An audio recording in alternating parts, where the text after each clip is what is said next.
So that's me when I played baseball in Rochester, New York. But of course, in Rochester, you can't play year round. So with the weather we have, so I would play a lot of simulation games. I actually didn't play Stratomatic. I played All-Star Baseball, the Kodako version with the little discs, if you remember that game with the spinners. I had an early Atari computer, and that was really where I first got interested in all-time dream teams. There was a game called Micro League on the Atari back in, say, the early 80s.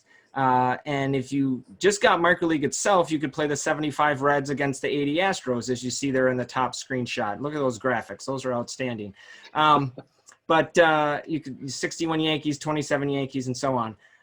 But if you got the general manager disc, you could load up your own rosters. You could, pick any players you want. You can make up players, make up stats. I, as a young teenager, 12 or 13 years old, got serious with the big paper encyclopedias like the one on the left and started coming up with all-time dream teams so I could put them into Micro League and have these things play against each other. Of course, that was way before we had Baseball Reference, any of the great websites that we have today, and make all of that a lot easier. So fast forward, I sort of started tinkering around with dream teams maybe at age 10.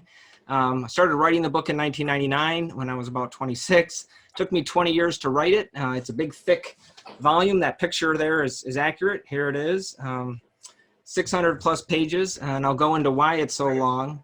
I finally got it published early last year. Had some really good editors, including Gabriel Schechter, who's a longtime SABR member. He was a researcher at the Hall of Fame in Cooperstown. He later moved out to Oregon, where he lives today. He's semi-retired, but he still does some freelance editing. Interesting character, by the way. He was a poker dealer in Vegas for part of his life and actually dealt the World Series of Poker several times in the 80s. So he knows Doyle Brunson and all the big names from the 70s and 80s in the poker world. I sort of fell into having a good publisher in Acta Sports. They put out the Bill James Handbook each year.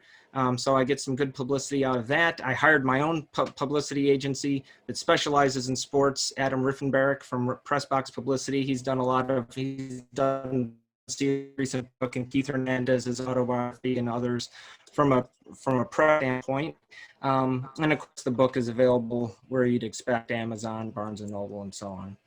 One of the things that Adam lined me up for was on MLB Now back in February of last year. That was a lot of fun. One of the bucket list things to be on the MLB network. So that's me being there next to Girardi. Brian Kenny wasn't the host that day, but I did get interviewed by Scott Ron about the book. So as a first-time book author, and at least first-time baseball book author, I have one business book that my wife and I co-wrote on these kinds of virtual platforms about 5 years ago. But this is my first baby. Allow myself a little bit more flex room, a little bit more roster space. I started with wins above replacement for my methodology, but I didn't stop there. I'll go into a little bit more about the criteria, but it is a unique feature of my book. I'm far from the first author or fan surveys or things that have tackled all-time dream teams like this, but I think my book is the first one to use WAR as sort of as part of the analysis. Probably won't be the last, but I think my book is maybe the first to do that. I've got starting lineups and depth charts. We're going to look at the Astros tonight in a lot of focus. I'll show you the depth chart, all the players I chose in the two starting lineups against righties and lefties. And then another unique feature of the book, again, one reason that it's 600 pages long, is that I compared my choices with all the past authors that I could find, all the past fan surveys. And this, baseball had enough history by the 50s that people were starting to think about all-time dream teams per team. Sport Magazine, in particular, did a series. And so I compare my choices with all of those. A little bit about the ground rules for how I went about choosing the dream team rosters. I do base it on franchise. So, the Dodgers includes their whole history as Brooklyn and LA. The Nationals includes their time as the Expos. Orioles includes their time as the Browns, and so on. I chose 30 players, like I said, 2 players per position, a starter and a backup. That gives me sort of, I also chose 2 extra sort of floating. So if I wanted to have 3 catchers, I could do that on these rosters. And then I chose 12 pitchers. And as you see there in the parenthesis, I included far more starting pitchers than relievers. So it's not really a realistic looking roster in that sense, but that's because the history of the game, relief pitching didn't become a specialty until the 60s, 70s, and into the 80s. And so there's just a lot more good candidates amongst starting pitchers to consider, particularly for the long-standing teams that, go back to the 1800s in the case of some of the NL clubs. So a lot more starting pitchers on my rosters than is realistic, but that's the way I went about it. I also chose 4 top managers. I didn't spend too much time on this. It's not a specialty of mine, but I looked at their wins loss. I looked at how they did in the postseason, but I didn't get into the minutia of did they have a lot of talent to work with, how well did they manage in the clubhouse, things like that, because it's just not an area of specialty for me. And one key thing here is that only the accomplishments for players for that team count in my analysis. So one thing that allows for is some players can make more than one roster, like Frank Robinson makes both the Reds and the Orioles. Lefty Grove, Eddie Collins, Jimmy Fox. There's lots of guys that make 2 all-time dream teams, but that's because what they did for each club was good enough in comparison to the other candidates to make it. One trivia thing that we can do here in the chat if you'd like, and this has worked well on some previous calls. In my book, by my analysis, there were 4 players that were good enough to make 3 all-time dream teams. 3 are pitchers, 1 is a hitter. So if you want to put some guesses in the chat as I continue to go along here. So what players made 3 all-time dream teams? Again, they were good enough based on their time with each of those clubs to make 3.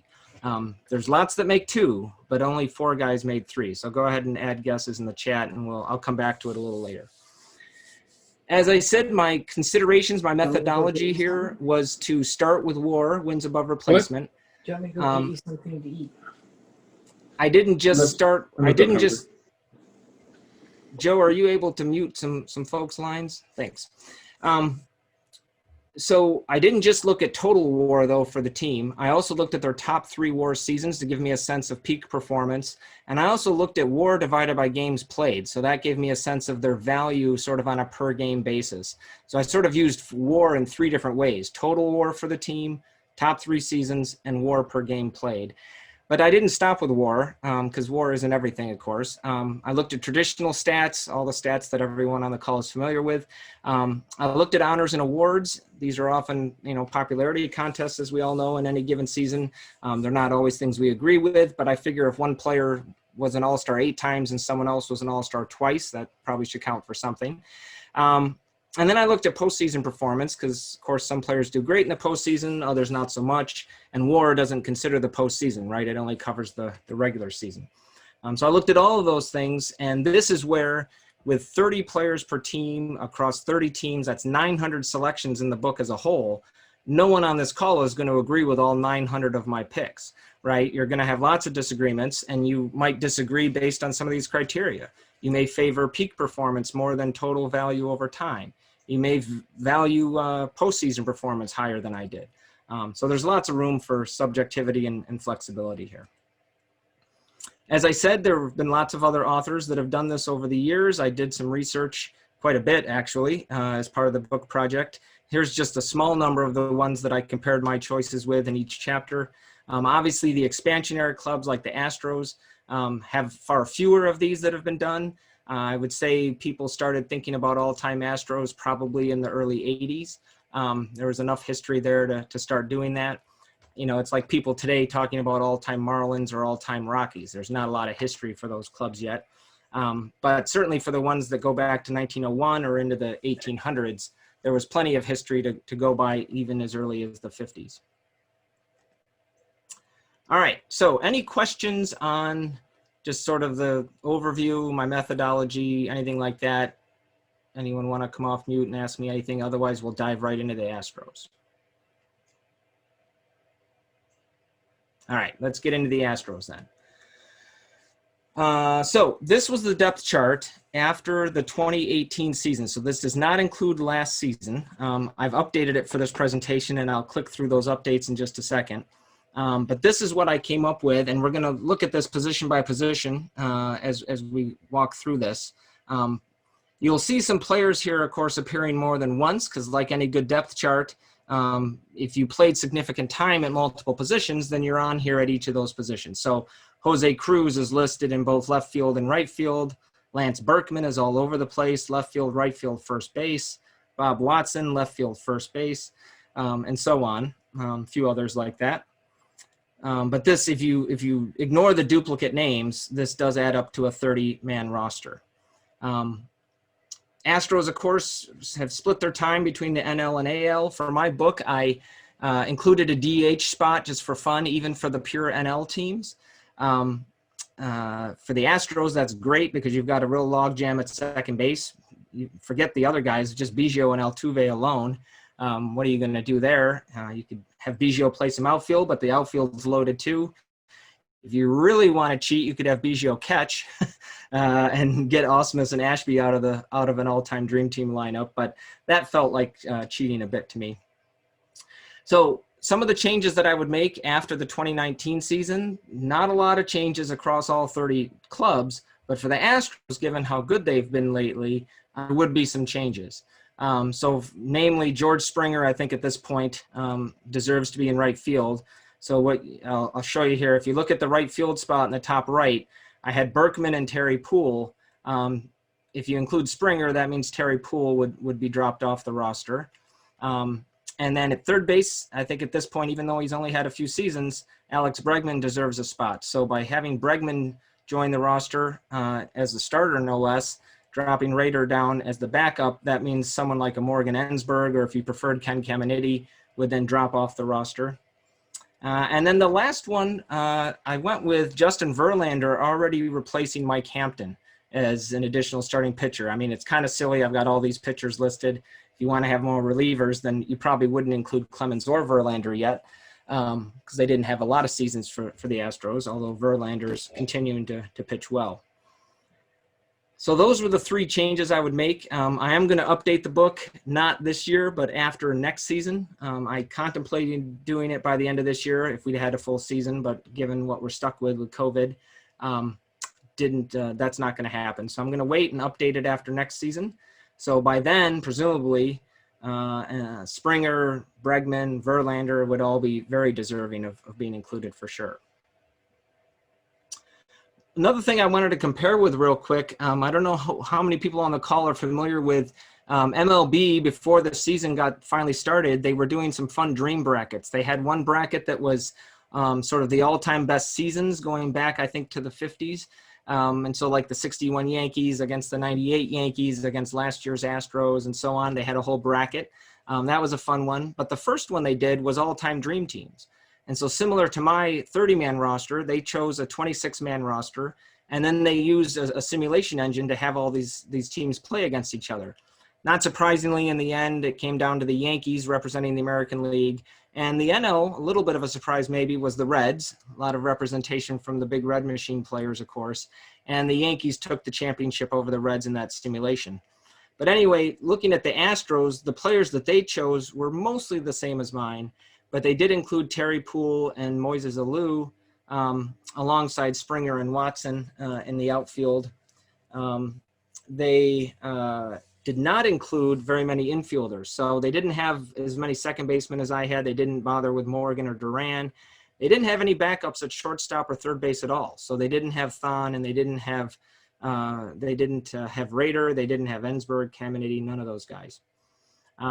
In terms of the pitchers, they included Dallas Keuchel and did not include Don Wilson. They did not include Verlander and Clemens, no doubt because they didn't pitch too long with the club. And they didn't include Hampton either. And then for relievers, they went with the same three that I did, Wagner, Smith, and Lidge, but they also added Joe Sambito to have a fourth actual relief pitcher included. But other than that, the ones that they chose for this bracket tournament were the same as the ones that I chose.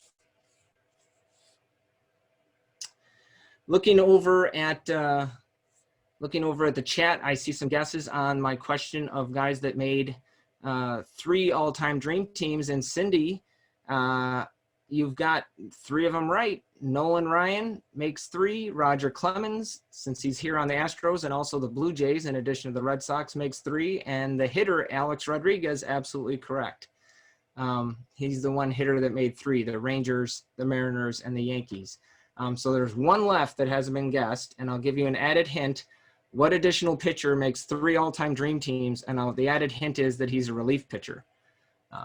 So we'll see if anyone can guess that before the night is through.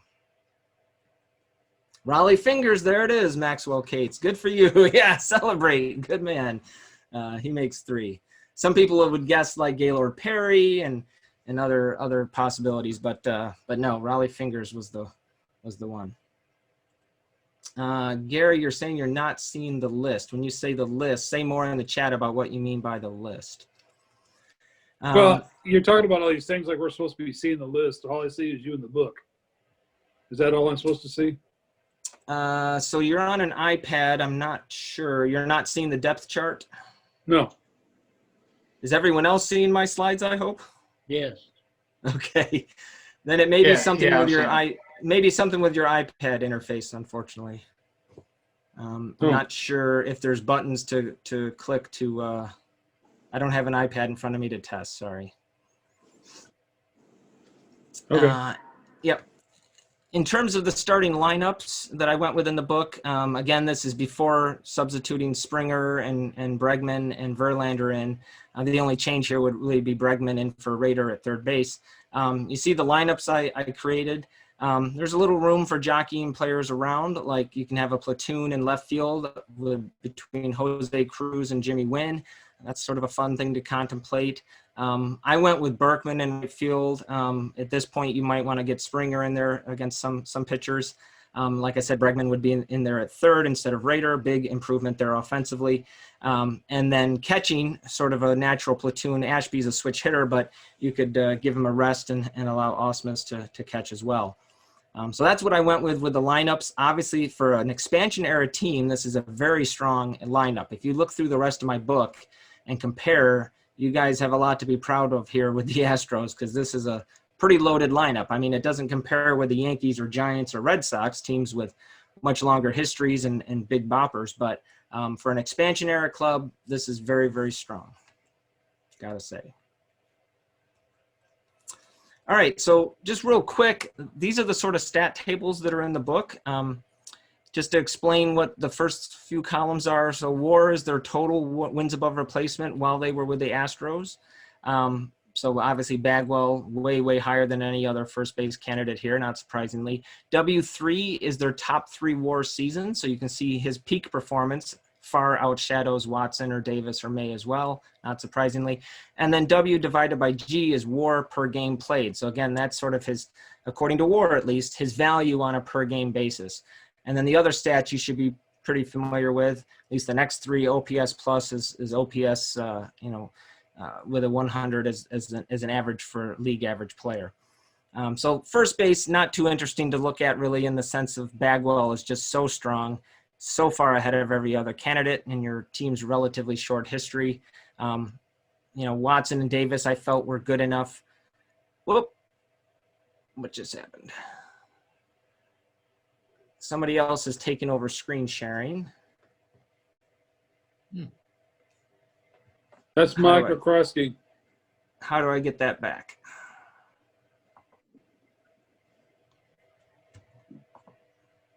Hey, Mike, you're screen sharing. I think I'm able to just take it back. Yes, but I don't know how I did it. All right. Let me get back to where we were here. No worries. All right, you guys seeing my screen again? Yes. Okay. So that's first base. Second base similarly has a pretty clear top player in Craig Biggio in terms of total WAR, since he played 20 years for the team. It's interesting how close Altuve and Biggio are in terms of peak performance so far. Now, Altuve still playing. He could have some outstanding seasons in his future. But 22.2 versus 22.1 for top 3 WAR seasons, very similar. So that's just kind of interesting to see how close they are in terms of peak. Altuve is more valuable though on a per game basis. That's the WAR divided by G divided by games played. And that doesn't really surprise me. Altuve's had such strong offensive seasons. One thing I should note about all of these WAR numbers is that, unfortunately, I think this is true for both Fangraphs and Baseball Reference. But my numbers are from Baseball Reference, and they are not accurate anymore. Baseball Reference and I think Fangraphs both update the WAR equation every couple of years based on feedback, based on input from lots of fans. They tweak it, either the offensive part, the pitching part, the defense part, all those components. And so they did this after my book went to print, unfortunately. And so all the WAR numbers in my book are off just by a little. They're usually only off by like 0.5 or 1 or something small. Not enough to make a big comparative difference from what you're seeing on the screen. But they will all need to be updated when I update the book. Third base, you see here, this is the table from the book, so there's no Alex Bregman here, but when I bring Bregman onto the screen, you can see that in only 4 seasons, his total WAR is 22.4. That's higher than anyone else on this table, right? It's higher than Raiders' WAR for 9 seasons, Caminiti's from 10, Denny Walling from 13 years. And so that just shows from a WAR perspective just how great Bregman has been already. And not surprisingly, his other numbers really outshine everyone else. So that's why, in my view, after only 4 seasons, he's pretty clearly deserving from a peak standpoint to be included on the roster.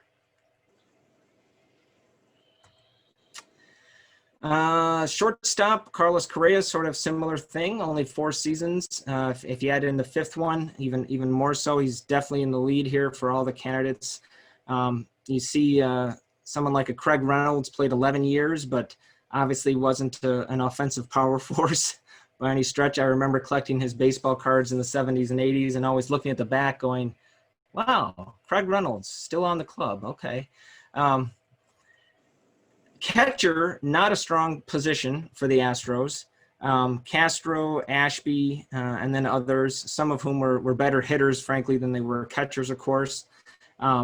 I went with Ashby and Osmus as the 2, partially just based on the long tenure that they had, 11 years and 10 years respectively. You look at their total WAR contribution, not real strong. And yes, WAR does have a defensive component, so it's not like it's ignoring defense and only looking at offense for these guys.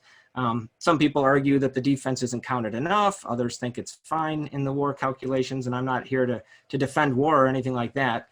But in terms of the overall Astros all-time dream team, catcher is probably their weakest spot. Probably no big surprise to all of you. The outfield is very crowded. There's a few other clubs that have a really crowded outfield situation. I mean, some teams have great starting outfielders, like obviously the Yankees, Mantle, DiMaggio, Ruth, or the Giants with Ott and Bonds and Mays. But few clubs have as much depth, particularly as an expansion era team, as the Astros do, in my view. You've got Cruz and Berkman, Cedeno and Wynn.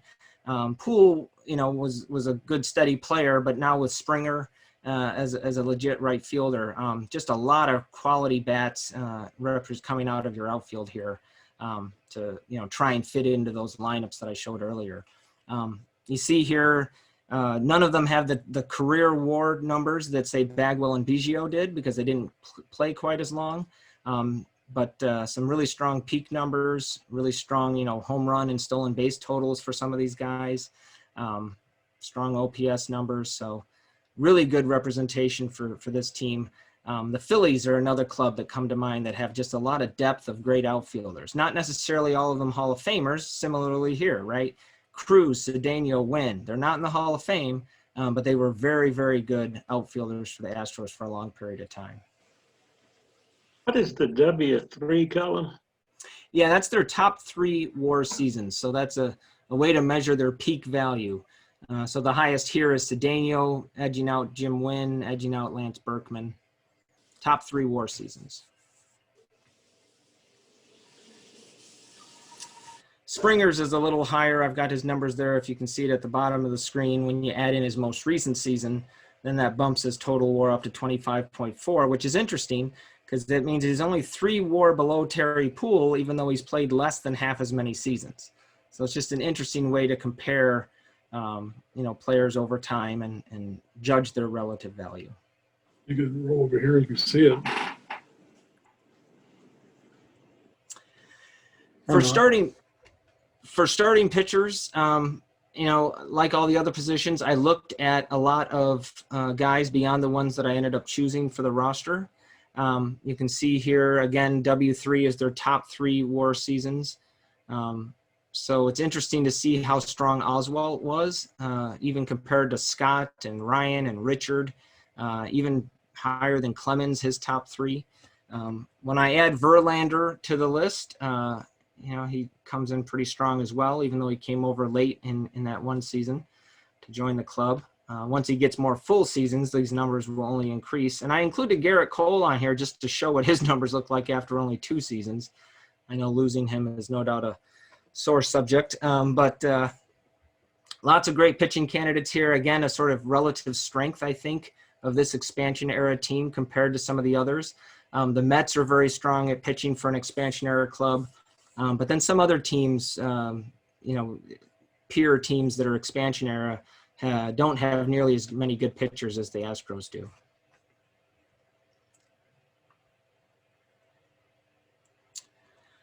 So one of the, I should cover the relief pitchers too.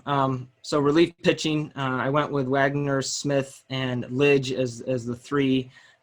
Didn't mean to necessarily favor closers, but happened to be the 3 with the most lifetime saves for the team. Really good strikeout numbers for all 3 of those guys, really. Wagner and Lidge absolutely off the charts in terms of their strikeout capabilities. Some of the other candidates here, I mentioned earlier that MLB included Joe Sambito as a 4th reliever. But these were the ones that I considered. One other feature of the book, at the end of each chapter, I had just as sort of a fun throw in, I wanted to look at the best individual single seasons, because there would be some players, not so much for the Astros, but for some of the other teams, there were sort of one-year wonders for some clubs that are lesser known guys, or maybe they were traded, a Rogers Hornsby on the Cubs for a couple seasons, that sort of thing, where they didn't play the bulk of their career there. So they didn't make the all-time dream team for that team, but they had 1 or 2 outstanding seasons. So I wanted to sort of give credit to that as well. So here you see anyone with a WAR of 7 or higher. And yes, Alex Bregman last year had a great season, 9.1 WAR, which looks like it's the 2nd best position player WAR in Astros franchise history, behind only Biggio's 97 season when he scored 146 runs. So that sort of speaks to just how great Bregman was last year. You see sort of the names you'd expect on this list, having had some of the best single seasons. Dickie Thon makes it on the list as well, 1983. Shame that he didn't end up having the career that many had hoped he could. But see all the other guys you'd expect. And then on the pitcher side, far fewer names here. Dierker, Clemens, Scott, Hampton, Farrell, and Keuchel. And, growing up in the 70s and 80s, I wasn't as familiar with Turk Farrell. When I looked into that season, he had 29 starts with 11 complete games, but he also had 4 what would have been saves if that had been a stat yet, and 14 relief appearances. So that was quite a season, even though he ended up with a 10-20 record. Obviously had a good ERA relative to the weakness of the team back then. So that was an interesting season that he put together even with 20 losses. And then you see Verlander's season from last year.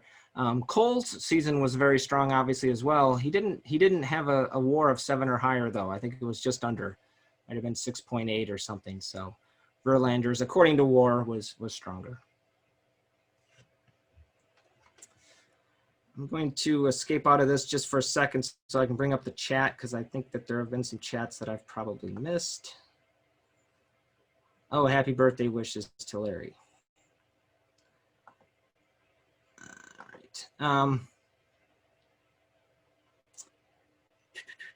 So one last thing that I've been doing on these calls, and I know we have another speaker up after me, is in the book, I chose one player to be the franchise player for each team. So some obvious ones would be Babe Ruth for the Yankees, or George Brett for the Royals, Ted Williams for the Red Sox, Tony Gwynn for the Padres.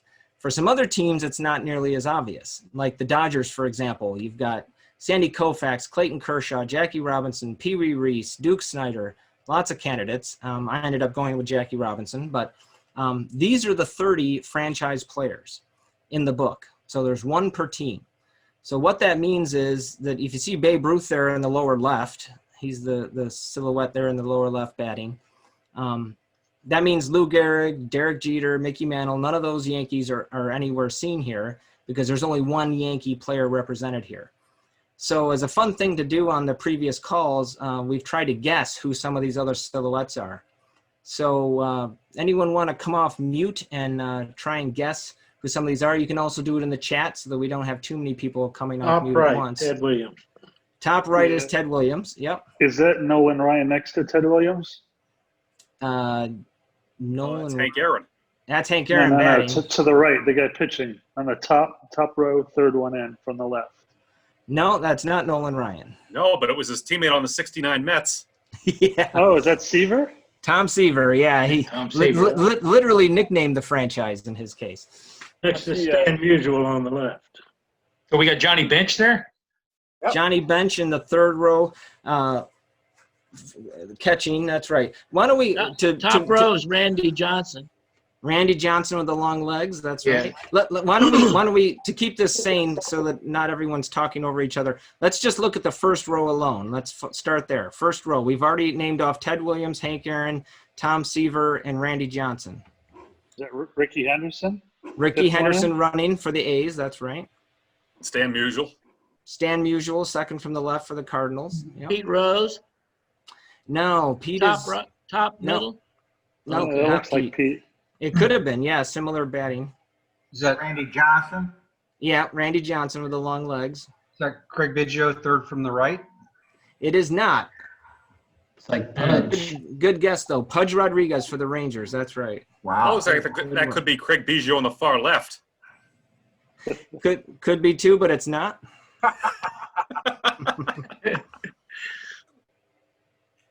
Tony Gwynn on there. Tony Gwynn in the middle between Henderson and Johnson, which leaves Right. just two more in the front row. We got the first one and the fourth one. Chris Speaker. No, good guess though. Good David guess. Ortiz? Not David Ortiz. No. Red Sox. I'm sorry. Yeah. Minnesota. I'll give you the clubs and it'll probably give it away. Rockies and Angels. Todd Hilton? Mike Trout. Todd Mike Trout? Helton and Todd Helton and Mike Trout. Very good. All right, let's go to the second row. Big Frank. Big Hurt. Big Hurt. Second from the left. Number 5 looks like Walter Johnson. Yeah, Walter Johnson is number 5. Frank Thomas, the Big Hurt, is number 1. Ty Cobb. Ty Cobb with the stance there, third from the right. Is that Nolan Arenado in the second there? No, it wouldn't be because Helton makes it for the right. Helton, that's right. Yeah. Is that Roberto Clemente towards the fourth from the right? No, it is not. Good No? guess though. Similar. Willie stance. Mays on the it's right. like Johnny Bench, fourth from the left. Willie Mays. Yeah, who's Willie Mays? Willie Mays Yeah, on the so right. Willie Mays on the far right, and Johnny Bench is in the bottom row. So that's not Oh. Bench catching there. Al Simmons. Oh, that could be Yogi Berra. No, can't be because Babe Ruth makes it for the Yankees. That Al that- Simmons, second from the left.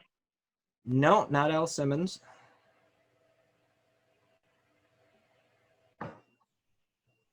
So we've got number 2 and number 3 are both third basemen. Then we have a Brooks catcher. Robinson. No, not Brooks. Middle row, number. Oh, George Brett. George Brett is fourth from the right. That's right. Who? Is that Ripken second on left, second from the left there? No, not Ripken. That one's a tough one. That second from the left is really tough. Mm-hmm. You a pitcher? No, it's a third baseman. Freddie Lindstrom. No. Ty Trainer. Mike Schmidt. Yeah, Mike Schmidt is third one in batting. He's the hitter, not the fielder. Yeah. The third from the right, is that Tris Speaker? No, that's Ty Cobb, Oh, that we named earlier. Oh, is that Jim Tomei? Nope, not Second Jim from the Tomei. left.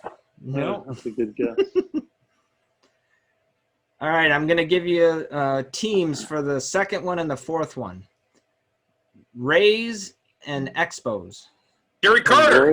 Longoria. Dave Matthews. Yeah, Evan Longoria and Gary Carter. That's right. So see, some of these players aren't guys you would think of as like on the level of Babe Ruth or Willie Mays, right? Evan Longoria.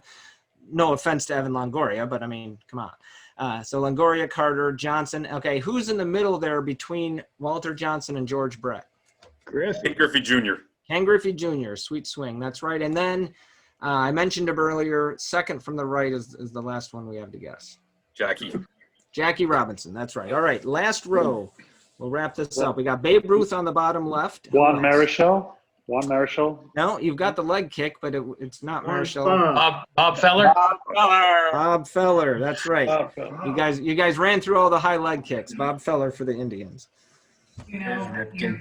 There's Ripken. Yeah, Ripken's third. Johnny Bench is the fourth. That's right. Who's that? Oh, Shoeless Joe Jackson. No, Joe Jackson split his time between the Indians and White Sox, so he wouldn't have done enough on any one team to make it. Napalahoy. Bob Feller makes it from the Indians, so it can't be him. Oh, okay. Is that Biggio in the middle? That is Biggio in the middle with the leg kick. That's right. Yes. So I chose him over Bagwell. It was a close call. Have we got anybody from Philadelphia? Hey, Who was that? anybody from the Athletics? Yeah. Got Ricky Henderson on the front row. Yeah, Ricky Henderson for the A's in the top row there. Who's that standing with his hand on his waist? That's Yeah, what we're so trying to guess. that is an old timer, and it is a disputable guess. You could certainly choose someone else. I'll tell you, it's the Cubs. It's obviously not Ernie Banks, who would be the other obvious choice. So who's an old timer on the Chicago Cubs franchise? Hack Wilson. Nah, even older than that. Frank Chance? Pretty old. Cap Cap Anson. Anson. King Cap Cap Anson. There you go. Anson. So I chose Anson over Banks as the franchise player there. The one that's the pitcher that looks like Nolan Ryan but is not Nolan Ryan is the hardest one of all, even harder than Evan Longoria. We'll come back to that one. Is that Roy Halladay? No, not Roy Halladay. He split his career too much between different teams. So let's pick the three on the right here. They're a little bit easier. Roberto Alomar. No, again, split his career too much between different teams. So Have we had a pirate yet? Roberto Clemente? say again. Roberto Clemente? No, not Clemente, but you've got the right team. So the one on the far right Is Otis Wagner. Honus Honus Wagner. Wagner. That's right, for the Pirates. I was close. Yeah. All right. So the three that are remaining there, I'll give you the teams: Blue Jays, Marlins, Brewers. Robin Yount. Yep. Robin Yount for the Brewers. Stanton from the Marlins. Stanton for the Marlins. Pitcher. Dave Stieb. Dave Steve, yeah. Close call. You could go with other guys for the Blue Jays, but they've had a lot of good players, but no one that really, played, no one like Biggio or Bagwell in my view. So I went with Dave Steve for the Blue Jays. So Is Dave Stieb the one that's supposed to look like Nolan Ryan? yeah. Yeah, in terms of his silhouette, at least, looks a little like Nolan. So Tom, what about Roberto Alomar for the Blue Jays? I mean, what happened there? So Alomar. he just didn't play long enough to be a franchise player. I mean, if you look at, he split his time with the Indians and the Padres and the Blue Jays. So, Right. certainly if you took his entire career, I would choose Alomar over Steve for sure. But his time on the Blue Jays was relatively short. So. But you said he spent his time too much? Yeah, split his time up to be split. considered the franchise. Split his time too much. So anyway, hope you guys enjoyed that. That's something I had at the SABR convention as a little handout, and people were walking around trying to guess all the players. The best I've seen anyone do is actually someone from my local SABR chapter. I handed him the handout, and within 5 minutes, he guessed 22 out of the 30 just standing there in front of me. So that's pretty good. Pretty good. And obviously there's subjectivity here, because if you disagree with some of my franchise picks, well, that's that. Just to wrap up, I'm going to be doing my own simulations with out of the park baseball. I said that they were the partner for MLB to do the bracket that they did, which was a lot of fun. I'm going to do 100 full seasons with them and really get some robust data and see how these dream teams really match up. So it'll be interesting how the Astros do against everyone, but particularly against their peers, the other expansion era teams. I think they'll do quite well, actually, given some of the strengths I noted. And then the other thing I'm doing with silhouettes is I'm making little products using Cafe Press or Zazzle. I haven't really dove into this yet. But for each team, I'll create a bunch of silhouettes. Takes me a little time to do it in Photoshop, but I'm not an artistic person, but I'm artistic enough to make silhouettes in Photoshop and create some coffee mugs and things like that. And I'll note that I've been going around during this COVID era with my own face mask here.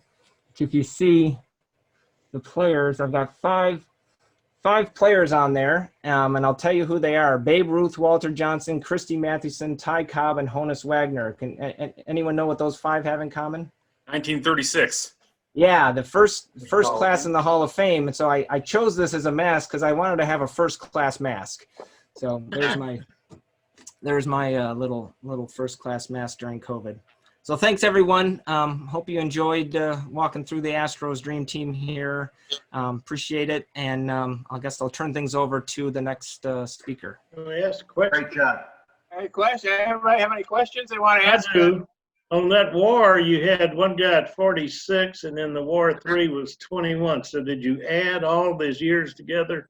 Yes. Yeah. The WAR column was the total WAR for that team. And the W3 is just the top 3 seasons. So that gives you a sense of total value over the years versus just peak value.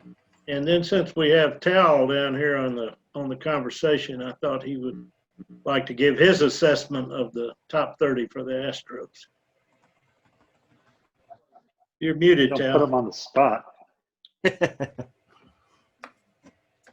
You're muted, Tal. Maybe he just doesn't want to answer you. Still muted. Yeah. Might not be able to get himself off mute, so. There you go. I thought Tom's presentation was excellent. I thought the method you used and the explanation were fine. Obviously, there can be a lot of debate. That's that's what we all enjoy.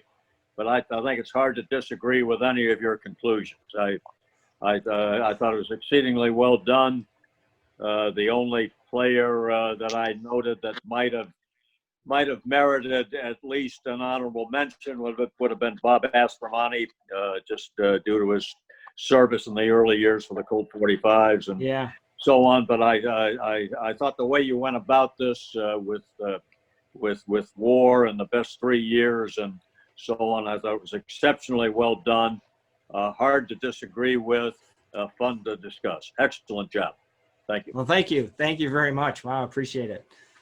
Should have included Tal in the GM depth chart. There you go. Honorable mention. Solo. This has been an excellent presentation, as Tal said. I've heard the others before, and this tops them all. And thank you for your in-depth knowledge. You really have studied this. This is not just off the top of your head. Right. And, the facts are there. Thank you.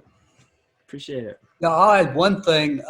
Tom, if you recollect on that all-time season bracket, the Astros were in the semifinals. They lost to the Yankees in the semifinals before the Yankees went on to beat the Reds. That's right, and I think that's legit. There were some odd things in that bracket, like for example in round 1, the Brewers somehow beat the Giants.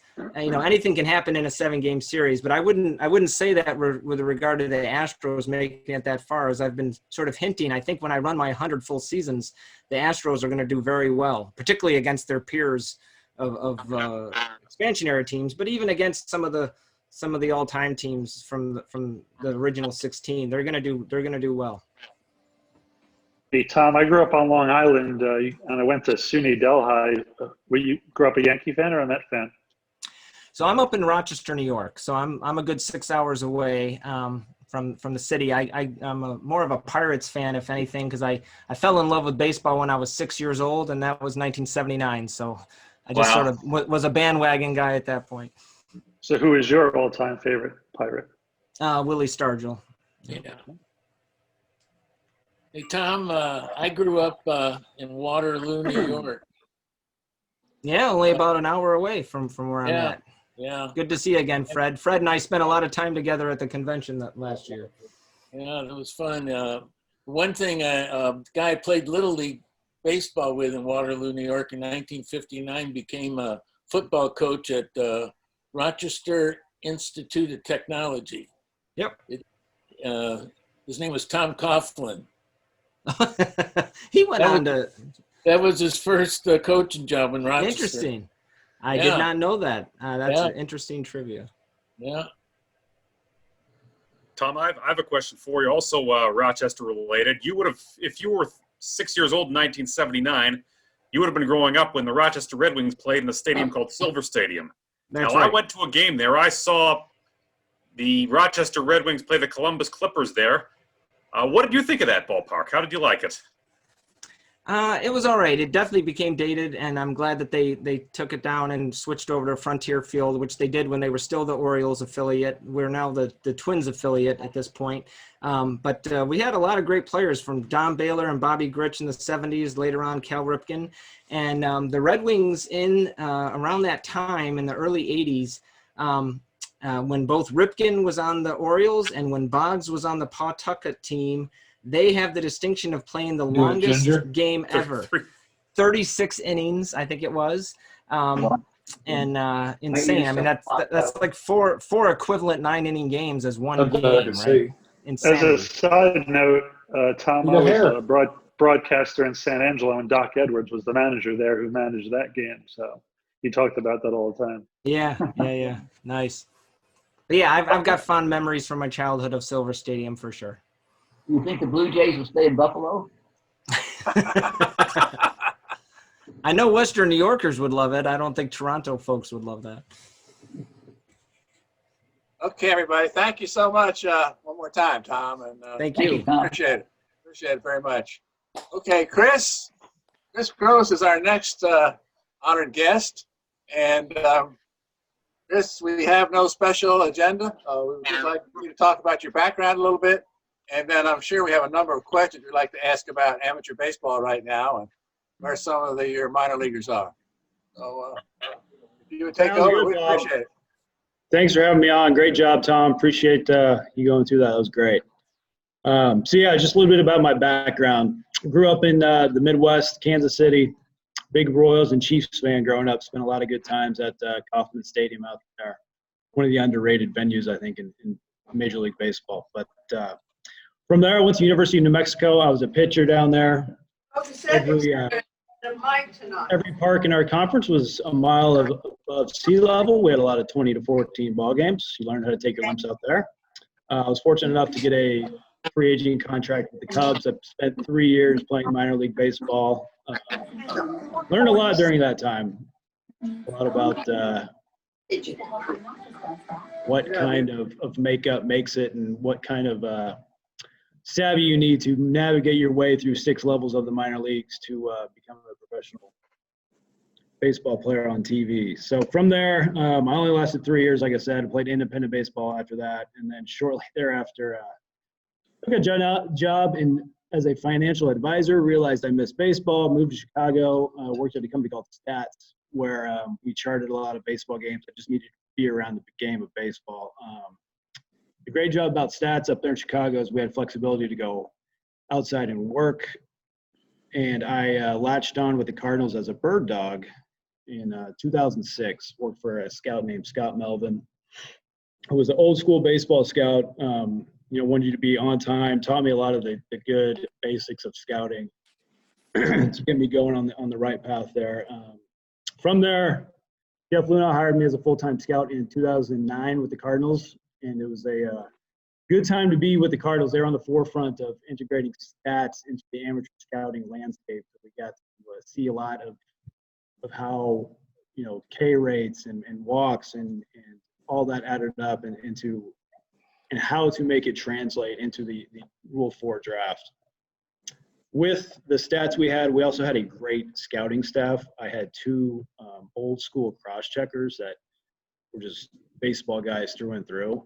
So you would ride around in the car with them for 10, 20 hours in a week, learn the old school stuff from them while still blending all the new stat stuff that we were going in from the front office, what they were teaching. So it was a good time to be with the Cardinals, get in. We had some great drafts coming through there. Not a lot of big stars at the top, but what the stats and drafting a lot of college performers did is we hit on a lot of guys later in the round, like Alan Craig, Matt Adams, Trevor Rosenthal, a lot of good later round picks, role type guys that added up and helped us win a lot of playoff games in our World Series. And one thing Jeff did was blend the stats and the scouts' opinions very well. So that's still to this day very important. The Astros kind of get pigeonholed into the great analytics, stats, numbers, but we have a lot of baseball guys, former players, former minor league players on our staff in the field that weigh in and do a lot of blending of the stats and the scouts' opinions. So it's a good mix now. And to take you a little bit back, what I did, area guy in Chicago up until 2012. I got an opportunity with the Astros in 2013 to become the West Coast prospect. I moved out west. Much easier to scout in the palm trees and not in the snow in Chicago. It was great. Did that for 6-7 years. Just moved to Houston about 18 months ago, become the scouting director. We just had our second draft not too long ago. It was a little different from the rest, being that we got cut off on the road March 13th, and we had 4 picks to work with instead of the usual 40. So doing that and doing a lot of our meetings through Zoom rather than in person, it was a little bit of a challenge. A lot of video scouting this winter by our guys, but we had a lot of guys rise to the occasion and become much better dialed into the data stuff that we use, that our analysts have been using here in the office for 3 to 4 years. And I think that gave us a little bit of an advantage, seeing that we've had these office-based analysts scouting longer than I think any other team. So I think that helped. And we do still have a very talented field staff out there. It's a little smaller than most of the other clubs in the league, but we all came together and put out hopefully four pretty darn good picks this June. So kind of where we're at now. I guess we can pretty much open up for questions. Any of the scouting basics that we need to know. Wanted to ask you, what independent teams did you play for? So I got released in May, early May, and it was kind of a tough time to latch on. I tried out for the Kansas City T-Bones, did not make it, and there was a team in Columbia, Missouri called the Mid-Missouri Mavericks. And it was the 3rd year in existence, and that owner guaranteed we'd have a 500 record, or all the season ticket holders, probably 50 of them, would get their money back. And we were 11-40 when I joined. So I think that was last year of the Mid-Missouri Mavericks. Without 35 extra rounds to pick guys to fill spots this year, what did you do to kind of make up for it? Or were there guys that might have been cut that you were forced to keep? So without the minor league season ever getting going, a lot of those guys probably kept their jobs. But we did have 10 guys that we signed after the draft. They opened it up. It was kind of like a college recruiting scene where you could sign as many guys as you want for a $20K max. And we ended up getting 10 pretty good ones that we would consider anywhere from typically, 6th to 20th round type talents. So we were excited about that group. One of them's a hard-throwing right-handed closer from University of Oklahoma. It's been up to 98, who had a TJ, and he's recovering, but he's going to be good. We got a couple power hitters from the state of Missouri. So I liked our after the draft haul. It's going to be a challenge for a lot of these players over the next probably 8 months before they show up to next camp for, not having real games for over 18 months. Like, who is going to be putting the work in? Who's going to be staying in shape a year older and come in competing for a job, which might be, I don't know what the minor league landscape is going to look like, if we're still going to have 6 teams, or if Major League Baseball is going to narrow it down to 4 or 5 teams per club. That's still to be determined. I'm hoping it's the former, but we'll see. How many fewer players are there that are signed? Yeah, I hadn't heard that yet about the 20K max guys. It's good to hear you signed 10 of them. I assume a lot of clubs did that, but what percentage fewer players were there because of the system this year as opposed to a normal year, like signed at all? 20% less, 40% less? Well, we usually have 40 rounds. We probably sign 25 of those usually. So we ended up with 14 players instead of 25. So we probably came away with 11. And do you think that's typical of most teams? Yeah. There were some teams that just did not do anything after the draft with the 20K guys, but, you know, everybody views they might have a lot more down in the Dominican Summer League ready to come up than we do or whatnot. So it could just be more of a delay. Some of the guys that would have been drafted might still get drafted or not drafted, but might get signed at some point. It's just going to be delayed in a sense. They're probably wrapped up now. I think somebody else alluded to less guys getting cut. I think that's probably going to be the case until we get to spring training and some of that stuff sorts out. How are the players staying busy? Pardon? You like a milkshake or something? Excuse me? What flavor do you like? Hey, Tony, repeat the question, Tony. Strawberry. Medium strawberry? Say that again, Tony. Did you want something? Nah, I'm okay. Joe, if you're able to mute Gary's line, that would help. I think he asked how the players are keeping busy at this time. Oh, yes. There at the beginning, it was tough. We basically have I don't know if you guys are familiar with Slack, but we have a Slack channel with every one of our minor leaguers. We go back and forth with our coaches, usually 2-3 times a week. You'll see videos getting posted. And a lot of it early was, you know, Joe Perez taking ground balls in between his house and his pool off the wall and just working on little drills. Now that things have opened up a little bit, people are at the field more and you see groups of guys working out depending on where they live. Guys last year, Hunter Brown built a mound in a wooden shed type thing with targets in his backyard, and he's been breaking that quite regularly. We're very excited about our 5th rounder from 2019. He's touching 100 in his backyard. So everybody's been piecing it together, but we do have regular interactions with our coaches and our minor league players. I was going to ask, I know you guys signed Fernando Rodney and then Chase DeJohn from the Constellation Energy League in Sugar Land. So I was just asked, are you particular or your scouting department looking at that very closely or not really?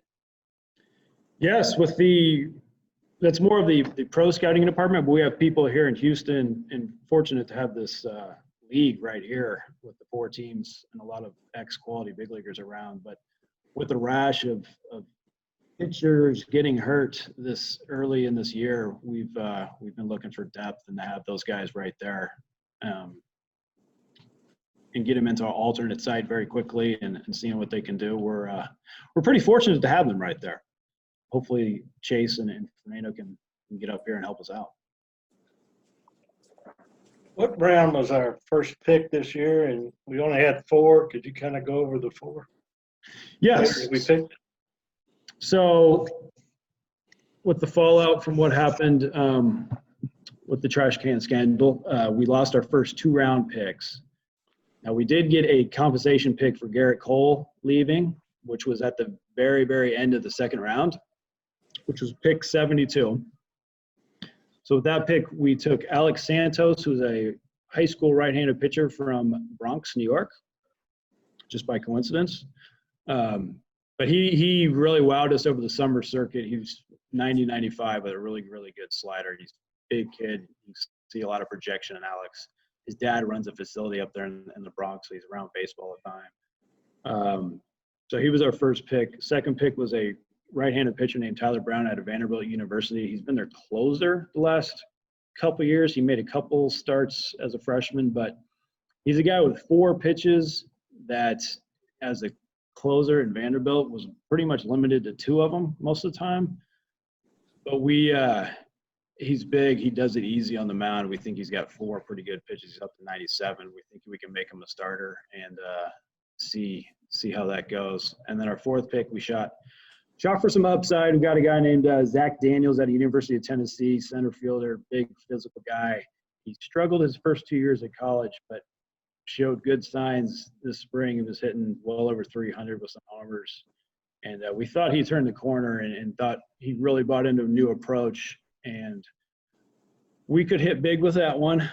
He played at the tournament here in Round Rock where we saw him with a couple of our scouts early on. So it was nice to see him perform live. That was a challenge this spring is getting a lot of these guys actually live. I'll take you guys through the scouting timeline right after I go after our 5th rounder, which was Shea Whitcomb, was a D2 guy out of UC San Diego. Shea tore up the Cape Cod League this summer. His exit velos were very high. Looks like he should be able to handle 3 spots around the infield, and he hit 7 homers on the Cape. And we're excited about our group of 4 there. Good mix of hitting and pitching and some upside. So we'll see. So we had number 72, and what were the other 3 rounds numbers? It would have been 72, 101, and then you just go 30 picks out. 131, and then the last pick of the draft, which I think was 150. Actually, somebody lost a pick. So, yeah, it was a tough year for the college juniors because there's a ton of talent in that 6 to 10 range. You get a lot of those juniors that develop and usually turn into something, but those guys are going to be stuck in kind of a logjam for next year's draft because you're just going to have double the player population to deal with. And a lot of these guys might be vying for playing time in SEC schools that some talented freshmen coming in there that didn't expect to be there. So it's going to be a packed draft next year. I think there's going to be a lot of talent. Hopefully, as of right now, Major League Baseball is saying it's going to be at least 20 rounds. So hopefully that stays true. But I know we have a lot of very informed baseball people here, but just to kind of give you an idea of what my year looks like, because it's a very seasonal job. So the draft ends in June, basically. June 10th, usually. We spend a week trying to sign these guys. Usually try to get that going quick.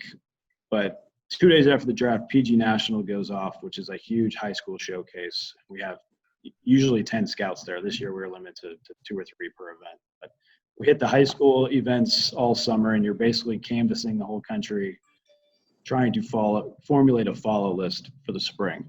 Because you can't realistically hit every high school guy anymore in the whole spring. So we spend all summer basically figuring out who we want to go scout in the springtime and prioritizing the guys to go see, whether it be in the high school showcases, Cape Cod League. This summer, the Texas Collegiate League was one of the good spots to go to. A lot of the players I usually are on the Cape Cod got spread out either here or the Florida League, the Northwoods League, and the San Diego League that happened this year. But so we spread out. We basically have our summer coverage that we have developed. We'll have 1,500 follows to go into our system, and then we usually meet in November, December. We kind of hash out those 15 players, put them in groups of basically A, B, C, or D, kind of our top 3 round targets, top 10 round targets, other guys we might want to go check out, and then the springtime we hunt those guys in a pretty systematic fashion these days. So springtime, you're working every day from January 31st till the draft, and in the summertime it's a little slower. In the fall, you do a lot of the home visits with families, know the players, get to know the coaches, they stay with the players, and see some fall baseball. That's the typical timeline.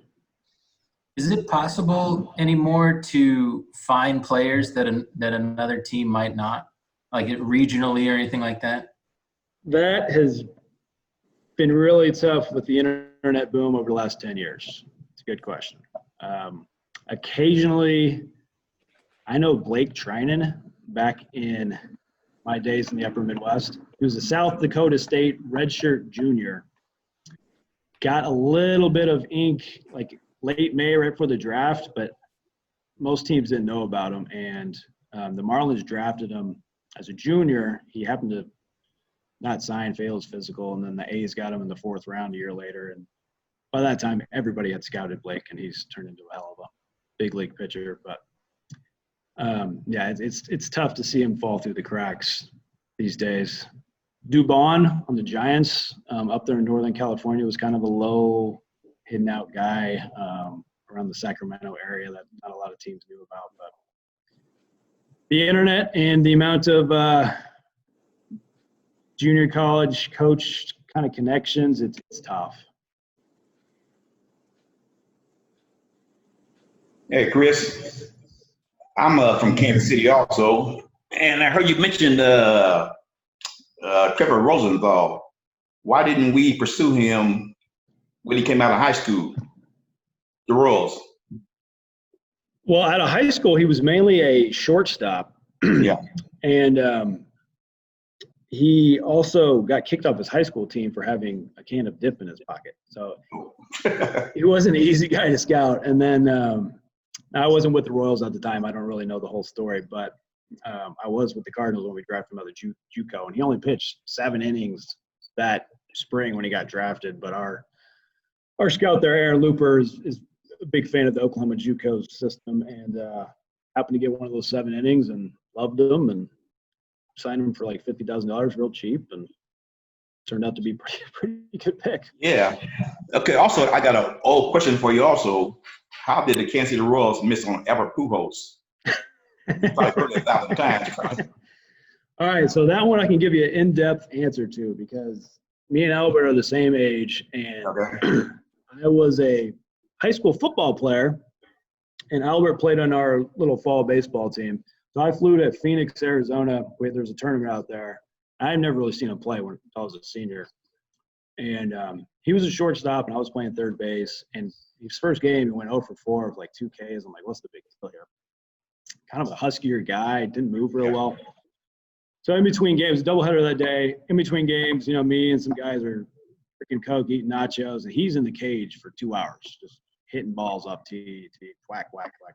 Next game, 4 for 4, 2 bombs to center field. I'm like, oh, okay, this guy's all right. And then he went to Maple Woods the year after and tore it up. But everybody, I talked to those scouts. I'm like, what happened? Like, this guy goes head, and they didn't think he was going to play defense anywhere. They didn't really know how old he was. I mean, he came to Kansas City when he was 16 as a sophomore. Yeah. People didn't really know. So I've there's heard the age problem. Yeah. But there's a story of this one scout that had him number 1 on his whole list. And then they didn't take him 14 times. He quit after they didn't take him. Well, just left the organization. But some guys were passionate about him. There was always stories of him hitting balls out of the dirt over Chrysler Stadium. I don't know if you're familiar with that place. But yeah, it's a tough one to understand. Scouting's hard. It's hard. Jordan Alvarez kind of sneaked in. Do you have anything to do, sneaked in under the radar? Do you have anything to do with the Latin amateur players? A little bit. Now, he got $2 million in the Latin markets. He was a pretty well-known quantity. I know our guy, Charlie Gonzalez, who does Cuba, really liked him. And whenever the Dodgers showed interest in Josh Fields, and we asked for Jordan Alvarez, and they thought we were talking about the other Jordan Alvarez that they had, we got pretty excited. So that guy's a pretty good hitter. It's worked out good. I know some scouts say that the toughest thing to do is project a guy who's 16 or 18, what he's going to be like at 22. Even some scouts who have been doing it for a long time, they just know talent when they see it. What do you find to be the toughest part? Yeah, the on the field stuff is definitely part of it, but knowing what a 16-year-old or a 17-year-old is going to do after you give them $1 million, $2 million, and try to figure out the makeup part. You think you know a kid after meeting with them multiple times over a spring and getting to know their family and asking principals, but you just don't fully know what could happen when the kid gets away from home and he's got 7 figures in his pocket and the world in his hands. Like, everybody handles it differently. I played with guys that filled their hotel rooms with fish tanks and exotic fish and didn't really care. And, some of those guys were valedictorians friends at high school, and you just don't know how they're going to react once they're on their own. I think that's the biggest wild card in this whole deal. Thanks.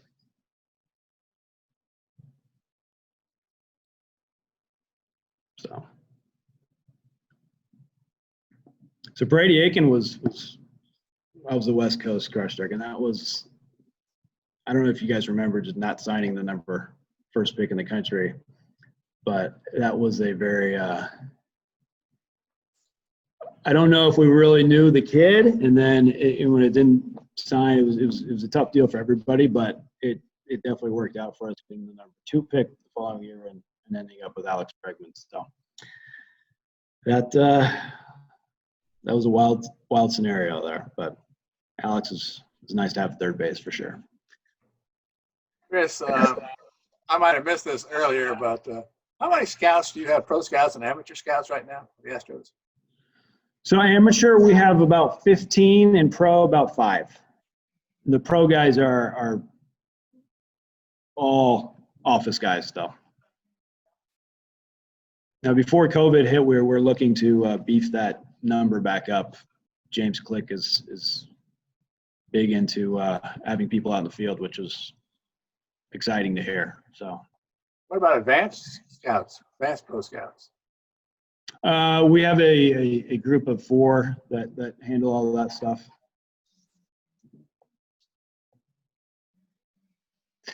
Yeah, Chris, I'm sorry. You mentioned Birdie Aiken, and it just reminded me of. I just got finished reading Astroball, and I went through it before a little bit, but never. I really got into the book this time, especially with everything that's going on. I was just wondering what you thought of it. If you have a comment on Astroball. If you have a comment about it, what'd you think? Yeah, it was an interesting read. I mean, it was. As far as scouting, I learned some things. Yeah, go ahead. Yeah, I mean, they painted a pretty good picture. I learned some things about Sig Mejdal that I didn't even know after working with him for 15 years. So they got in depth, and he's a great human being. I think him and Mike Elias over there in Baltimore will do some good things for that organization. But yeah, Peyton Manning on a surfboard was one of the famous Birdie Aiken quotes. That, right. Guy in SoCal came up with. And no, they did a good job. They were around us a lot for that draft, Ben Ryder and the crew. So they got to know us pretty well. Hey, Chris. Did you like the book? Did I like the book? Yes, it really kind of changed the way I really thought about the whole sign stealing scandal. But we can talk about that later. But yeah, I learned a lot. Go ahead, Mike. Yeah, I just wanted to follow up to Bob's question. How many people do you have working on the Latin players and on the Asian players? Latin, it's a good question. I don't know that department as well. It's double digits in Latin America. Now we're probably a little less. Like, for example, the Twins, I think, have somebody in Australia and Europe. Like, they're one of the few. Most of the Asia stuff is done through the TrackMan data and the computer data. We don't actually have a person over there anymore. We will send Kevin Goldstein and one other guy from time to time to go scout them live, but it's probably been a couple years.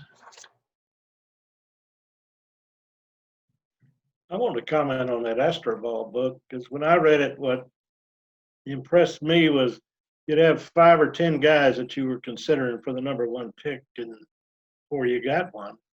And then I went back and looked at those other 9 guys that we didn't pick, and maybe one of them makes it to the show each year. They're just, the attrition rate is just a lot more than I thought it was. Out of the first 10 picks, maybe you get 2 or 3 that pan out. The rest of them never get through the minors.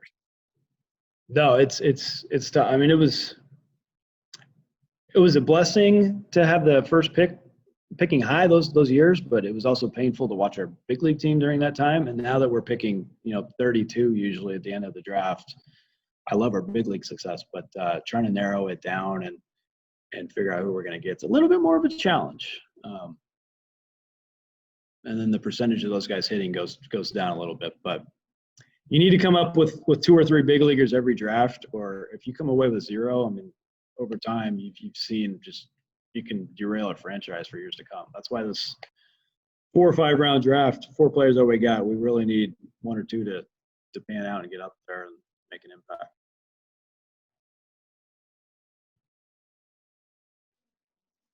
How do you know if when you see, especially in Asia where the Japanese game is a little bit different, how do you know if it translates to playing here?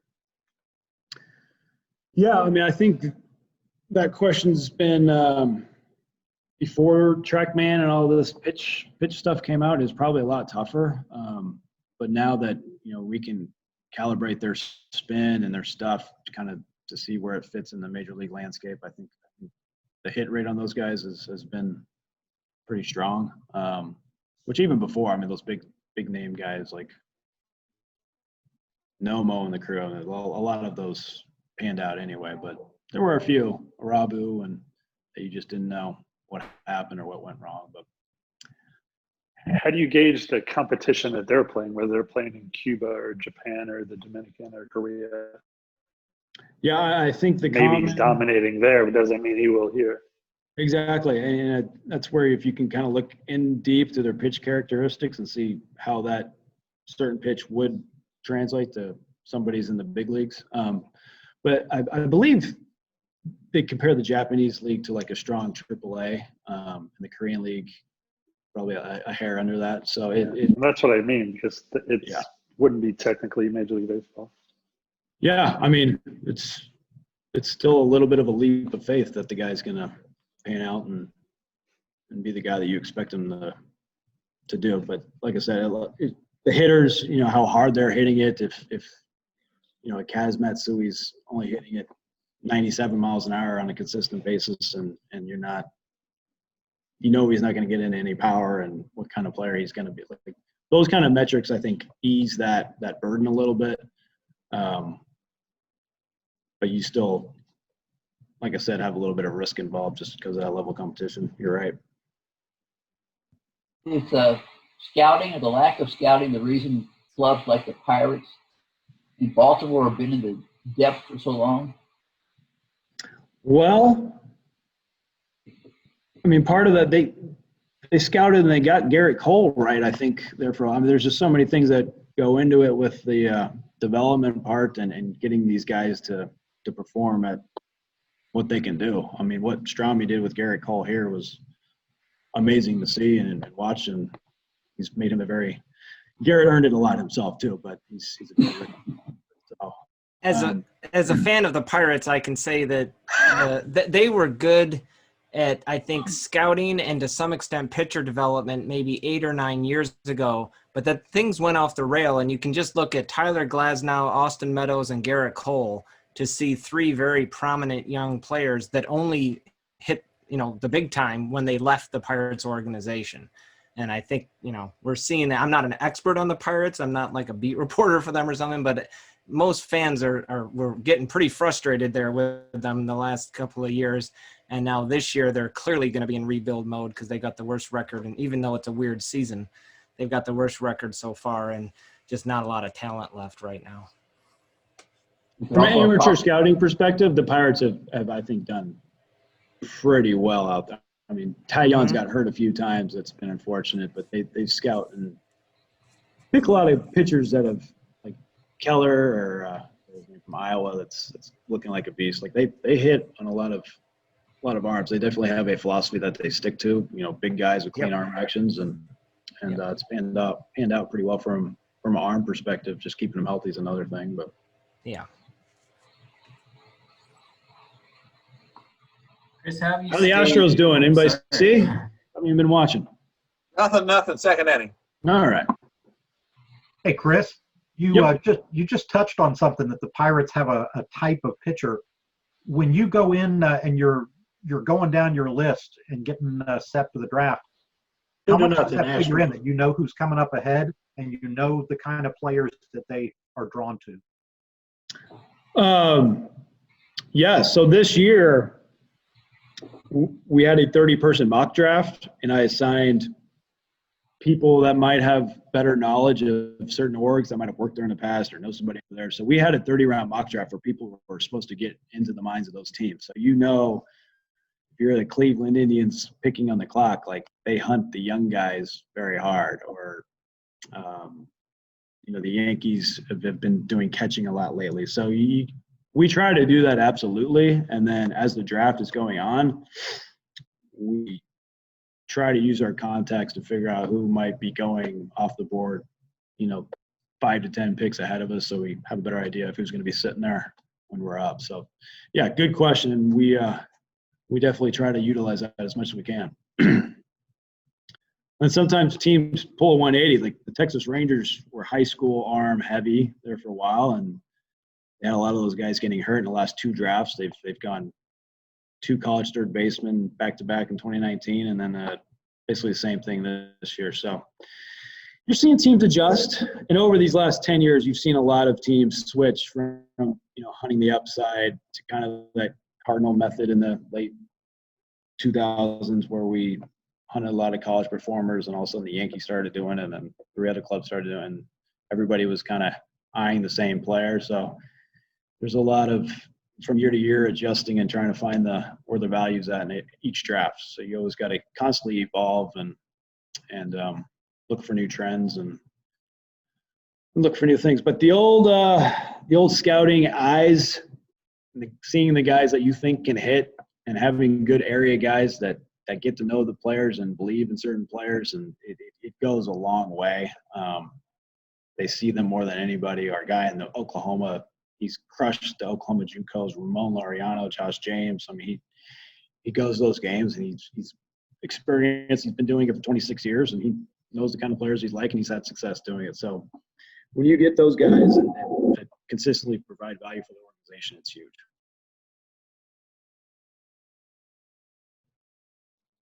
Any more questions for Chris? This has been super. What's up with Forrest Whitley? Whitley? Man, he was having one of his best outings. Struck out all 7 guys he faced, and then I guess the arm tingled a little bit. So we're hoping he can get back healthy here, but I haven't heard too much about what's been going on lately.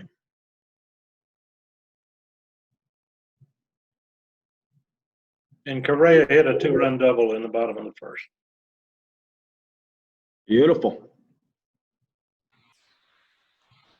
There we go. Thank you so much, Chris. We appreciate it. We really do, taking the time and answering some pretty direct questions. Absolutely. Thank you, guys. Hey, come again. Anytime. Thank you, Chris. Thank you. Okay, let's move on a little bit. And thanks, Chris. Sam, are you ready? Sam, where's Sam? Sam Quintero. There he is. I'm here. You got your video? Yeah, we got it ready. Let me make some preliminary remarks real quick, just to put this video in perspective. This article was written by Tom Verducci in Sports Illustrated recently. And he basically makes a statement that the fastball is a rapidly disappearing pitch in the armamentarium of most pitchers now. The average slider is harder to hit at about 193 than an elite fastball, which is at 213, has fastball clock at 97 miles per hour. 5 years ago, Jacob deGrom threw fastballs on full count 62% of the time. He's down to 30% of the time now. So deGrom is down to 39.8%. Dylan Bundy is down to 39.4%. Carlos Carrasco is down to 34.7%. Dallas Keuchel is down to 34.7%. And Vu Darvish is down to 30.2%. The Indians are setting strikeout records by throwing 39.7% fastballs. Now, see if you can remember or figure out which of these Cy Young Award winners are listed here. 4 of the past 6 Cy Young Award winners won the award by throwing less than 50% fastballs. I gave you 1 already. Who are the other 3?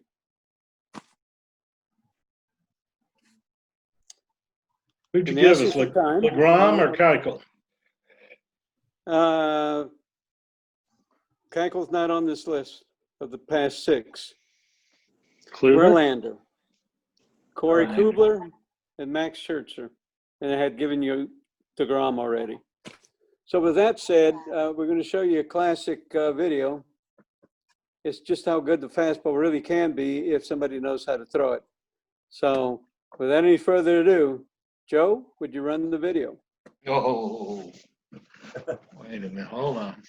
With my internet problems today, we might just have to send out the link. I don't know if I can. Hold on a second. Ask Tom how he did it. Well, I would have to share my screen, but I'm not sure if the video will actually play now that I think about it. Yeah, Tom, we might need to call your wife. Yes.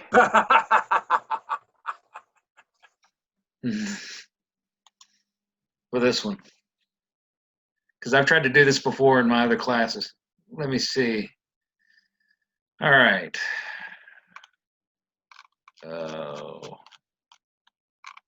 Well, do you want to talk about it, Sam, just in case the video doesn't play? This is a classic duel between Welch for the Dodgers and Reggie Jackson, 1978 World Series, Game 2. Okay, let me see if this works.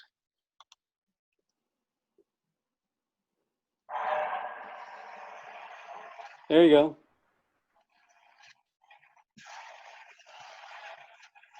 Keep that. You got sound? Sound.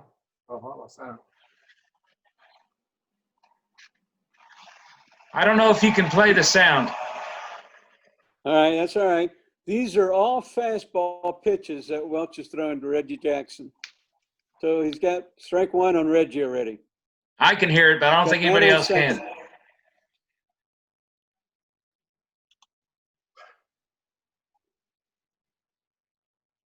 Here comes the next pitch.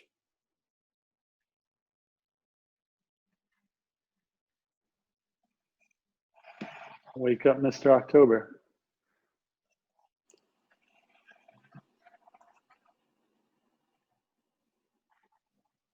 Hey, Sam, how much do you want me to play? The whole thing?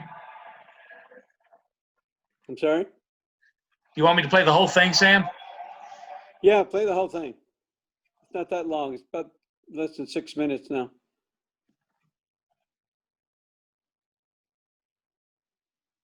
So we have one strike, one ball.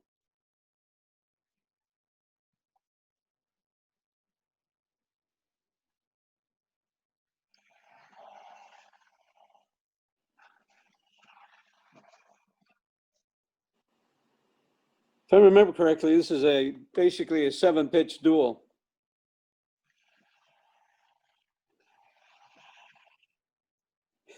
That may be a good point, Ron.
If you get a chance, YouTube it and you'll enjoy it because you get to hear the crowd.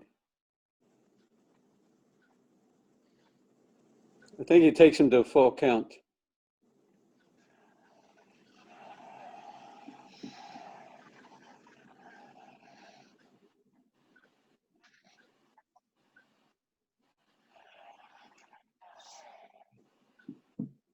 What are the pace of play rules when you need them?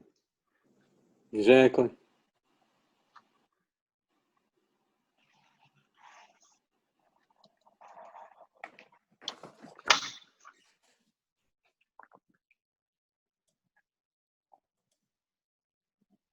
Okay, I think we got it.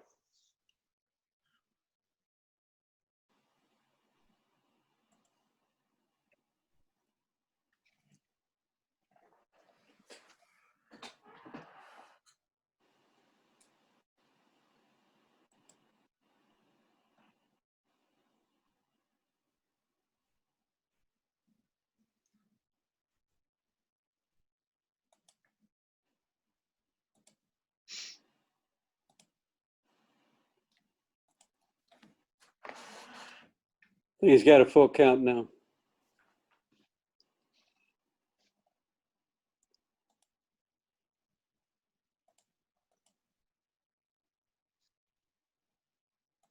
Looks like the Dodgers are falling asleep. Oh, yeah.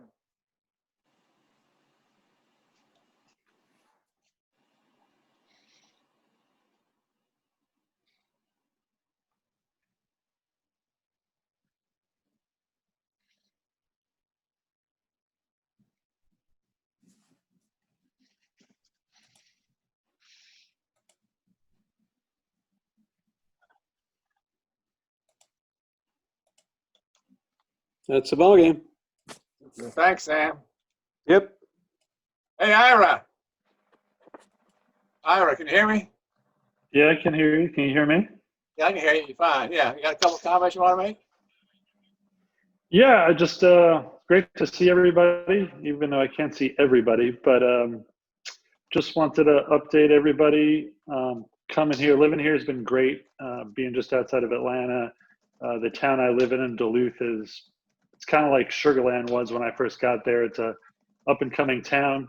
The arena we play in is right around the corner. They have everything from concerts to the Georgia Swarm, which is the Major League Lacrosse.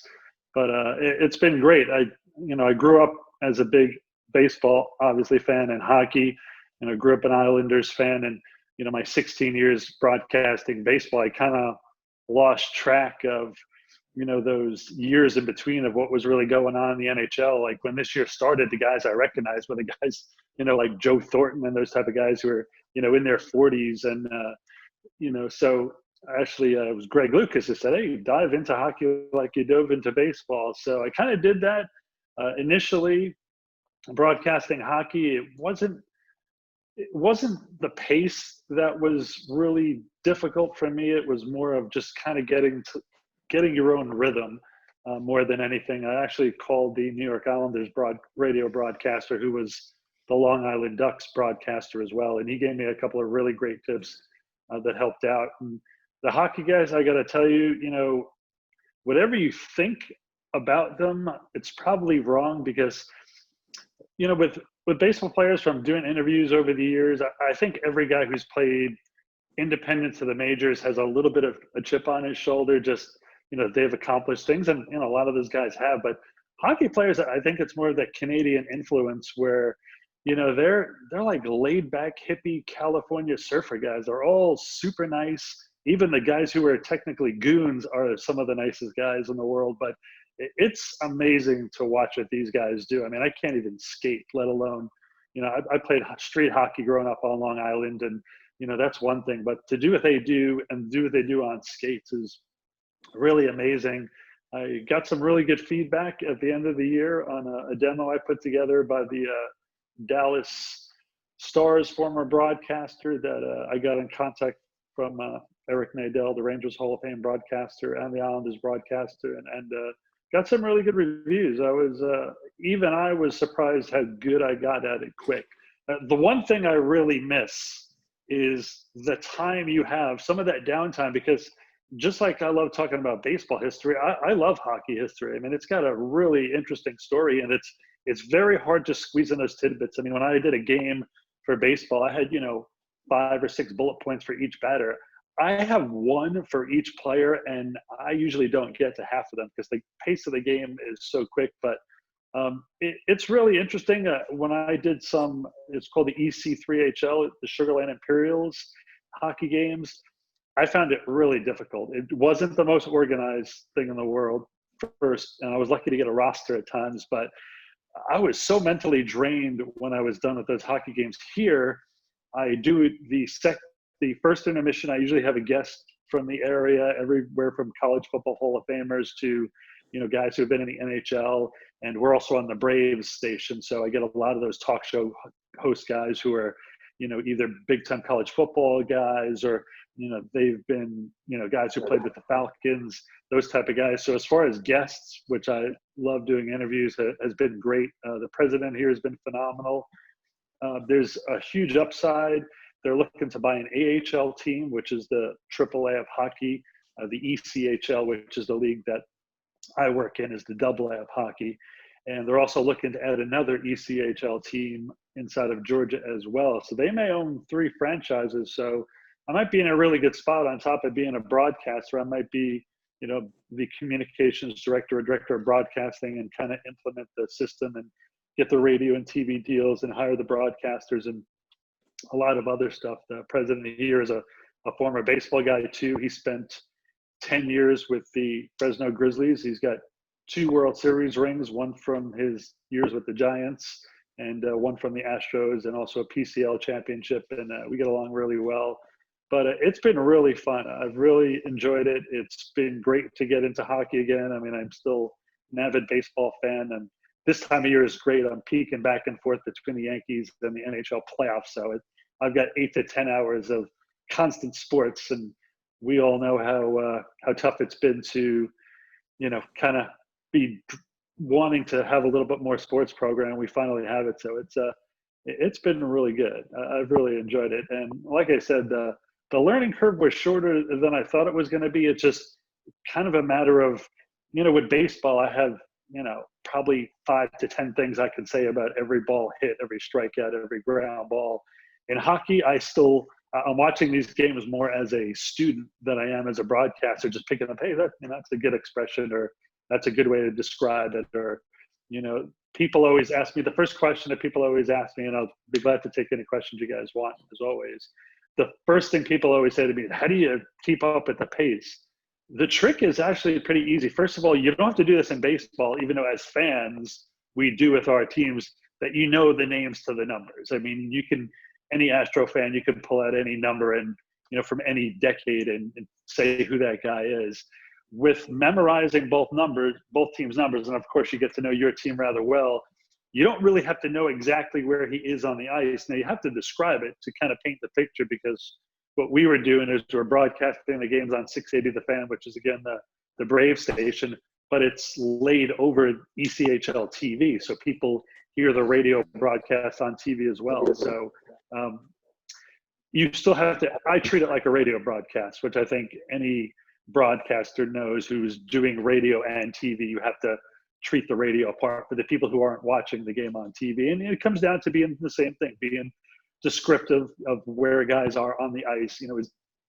Is he on the blue line? Is he on the right side of the blue line? Is he in the face-off circle? Is he in the trapezoid behind the net, going down right wing and in front of the bench? I mean, all those little descriptive things, which I learned as I went, really was a kind of a cool education. I mean, rarely do you have a job where you're learning as you're doing it, instead of getting a training and then learning a few things to pick up, as details of the job. But it's been a great experience. I've really enjoyed it. And the Stripers, the Braves AAA team, is right around the corner. I was actually going to meet the GM and the broadcaster I was going to have on my broadcast, but right before they were going to have a marketing mixer in their stadium, COVID hit the week before. So I'm still trying to get in contact with them and make some alliances, if you will. And by the way, we wish you the best. We got to move on. We got another Canadian connection here coming up. So, but go ahead. Such a valuable part of our group, our organization, for so many years, and we've enjoyed having you. And we want you to continue to be with us whenever you can. Oh, thanks a lot, Bob. Appreciate it. Maxwell. Yes. You're at bat, my friend. I'm at bat. Well, keep the applause going for the leadoff hitter, Mr. Tom Stone, and also for Chris Gross, for Sam Quintero, and for Ira Liebman. And Bob has invited me to do the trivia contest today. And before we get to it, I'm going to Small piece of shameless self-promotion. I'm going to be speaking at the Wisconsin SABR meeting on August 20th. That's this Thursday. If you'd like to get more information, I'm going to type the person's name. His name's Dennis Degenhart. And his email address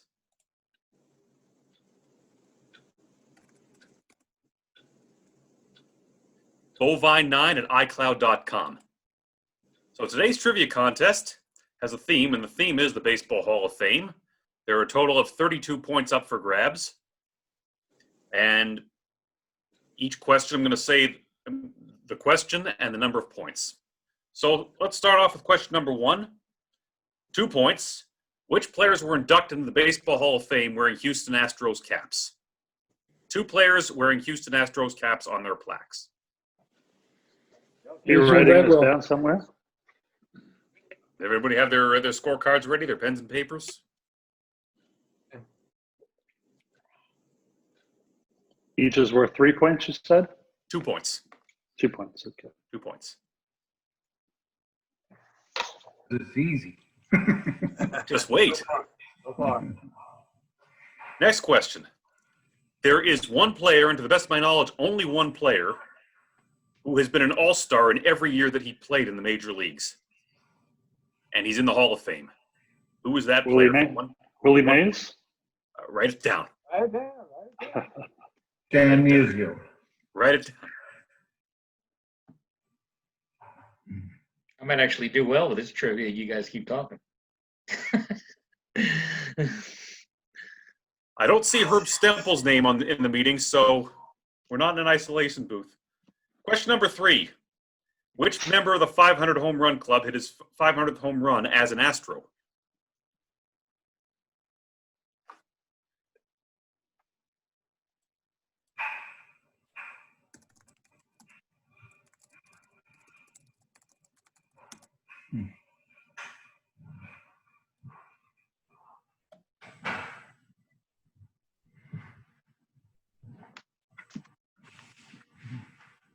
Question number 4. 3 points.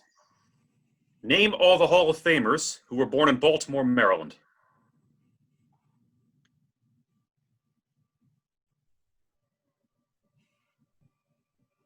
How many are there? 3 points. That 3 players or 3 points? That should be a hint, Mike.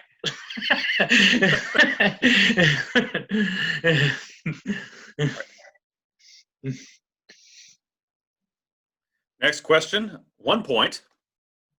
Name all the Hall of Famers who are female.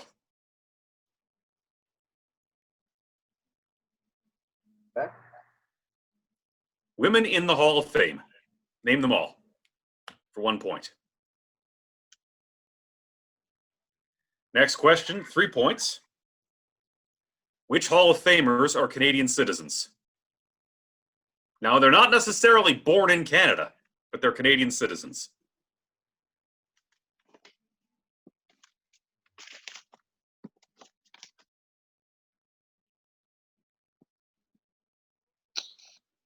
The next question is worth 10 points. Name each of the former Houston Buffs who were in the Hall of Fame.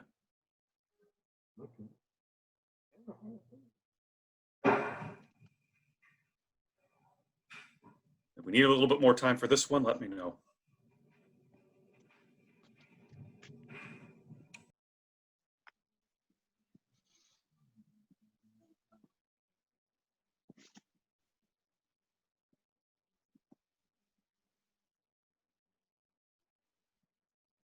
More time, Bob? I've only got 2. I'm in trouble. All right, take your time.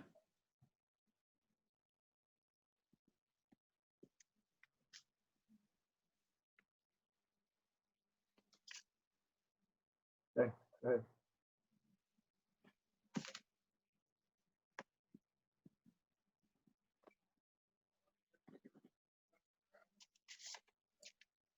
Everybody has their answers? Or do we need more time? That's what I was thinking. All right, I'm gonna go on. Question number 8. In the four divisional era of postseason play from 1969 to 1993, only once were all the managers on playoffs teams eventually inducted into the Hall of Fame, and that was 1973. For 4 points, name each of the managers.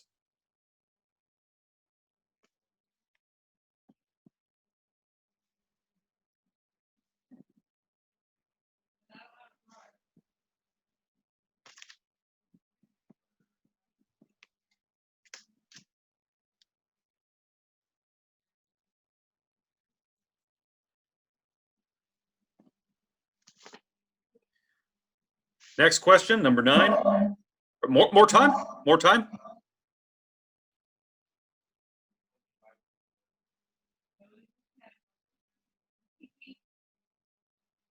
Okay, now I'm going to go to the next question. Number 9.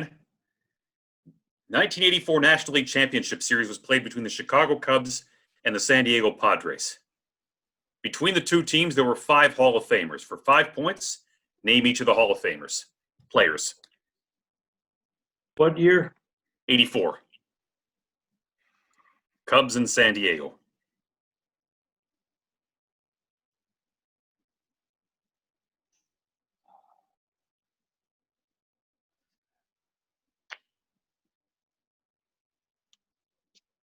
You said how many Hall of Famers? 4? 5. 5.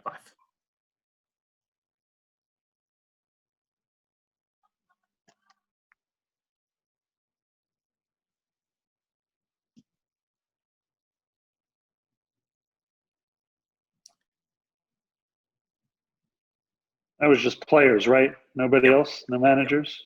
Yeah. Well, the manager for one's in the Hall of Fame, but he was one of the answers in the previous question. But he doesn't count for this. Question number 10. Who was the regular catcher on the 1984 Chicago Cubs?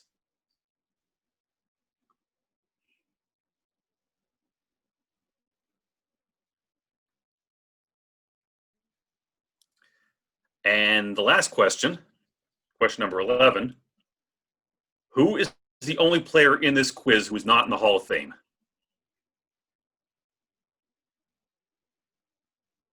Say that again. Who is the only player in this entire quiz who is not in the Hall of Fame?